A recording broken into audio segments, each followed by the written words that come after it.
ఆదికాండము 16వ అధ్యాయము. అబ్రాము భార్య అయిన శారాయి అతనికి పిల్లలు కనలేదు. ఆమెకు హాగరు అను ఐగుప్తీయురాలైన దాసియుండెను. కాగా శారాయి, ఇదిగో నేను పిల్లలు కనకుండా యెహోవా చేసియున్నాడు. నీవు దయచేసి నా దాసితో పొమ్ము, ఒకవేళ ఆమె వలన నాకు సంతానము కలగవచ్చునని అబ్రాముతో చెప్పెను. అబ్రాము శారాయి మాట వినెను. కాబట్టి అబ్రాము కనాను దేశములో 10 ఏండ్లు కాపురమున్న తర్వాత అబ్రాము భార్య అయిన శారాయి తన దాసి అయిన హాగరును ఐగుప్తీయురాలిని తీసుకుని తన పెనిమిటి అయిన అబ్రామునకు భార్యగా ఉండినట్లు అతనికిచ్చెను. అతడు హాగరుతో పోయినప్పుడు అది గర్భవతి ఆయెను. అది తాను గర్భవతినైదినని తెలుసుకున్నప్పుడు దాని యజమానురాలు దాని దృష్టికి నీచమైనదాయెను.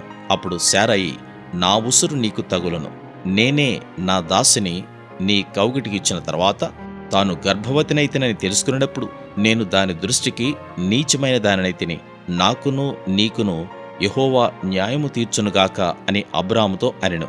అందుకు అబ్రాము, ఇదిగో నీ దాసి నీ చేతిలో ఉన్నది, నీ మనసు వచ్చినట్లు దాన్ని చేయమని శారాయితో చెప్పాను. శారాయి దాని శ్రమ పెట్టినందున ఆమె యొద్ద నుండి అది పారిపోగా, యెహోవా దూత అరణ్యములో నీటి బొగ్గ యొద్ద అనగా షూరు మార్గములో బొగ్గ యొద్ద ఆమెను కనుగొని, శారాయి దాసివైన హాగరు, ఎక్కడ నుండి వచ్చితివి, ఎక్కడికి వెళ్ళుచున్నావని అడిగినందుకు అది, నా యజమానురాలైన శారా యొద్ద నుండి పారిపోవచ్చున్నానెను. అప్పుడు యెహోవా దూత, నీ యజమానురాలి యొద్దకు తిరిగి వెళ్ళి ఆమె చేతి క్రింద అణిగి ఉండమని దానితో చెప్పెను. మరియు యెహోవా దూత, నీ సంతానమును నిశ్చయముగా విస్తరింపచేసెదను, అది లెక్కింప వీరులేనంతగా విస్తారమవునని దానితో చెప్పెను. మరియు యెహోవా దూత, ఇదిగో యెహోవా నీ మొరను వినెను, నీవు గర్భవతివై ఉన్నావు, నీవు కుమారుని కని అతనికి ఇష్మాయేలు అను పేరు పెట్టుదువు.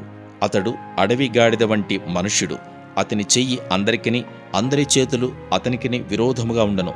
అతడు తన సహోదరులందరి ఎదుట నివసించునని దానితో చెప్పగా, అది చూచుచున్న దేవుడవు నీవే అను పేరు తనతో మాటలాడిన యెహోవాకు పెట్టెను. ఏలైనగా నన్ను చూచిన వాని నేనిక్కడ చూచితిని గదా అని అనుకొనెను.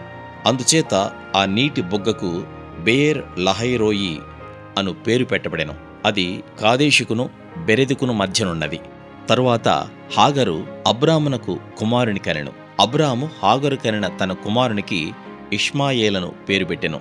హాగరు అబ్రామునకు ఇష్మాయేలును కనినప్పుడు అబ్రాము 86 ఏండ్లవాడు.